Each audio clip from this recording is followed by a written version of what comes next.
निरनिराळ्या नेत्यांना देवी देवतांचे अवतार देऊन याच्या सहाय्याने ह्याच्यामध्ये सोशल मीडियामध्ये किंवा प्रत्यक्षात देखील काही फोटो आले म्हणून आत्तापर्यंत खटले झालेले आहेत.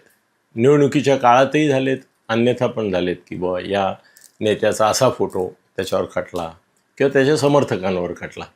आज पंजाब हायकोर्टाने एक निकाल दिला आहे.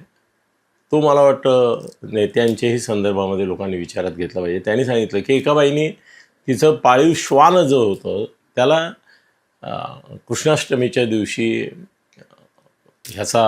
कृष्णाचा वेश मोरपीस आणि संबंध वगैरे केला आणि त्याच्याबद्दल तिच्यावर खटला झाला होता. कोर्टाने असं सांगितलं की श्वान आहे, तिचं लाडकं श्वान आहे आणि आपल्या अपत्याला जसं वेगवेगळे हे करतात, कृष्ण बनवतात, आता तर दिंड्याबिंड्यांच्या याच्यामध्ये बनवतात, तसं केलं म्हणून हा काही गुन्हा होत नाही.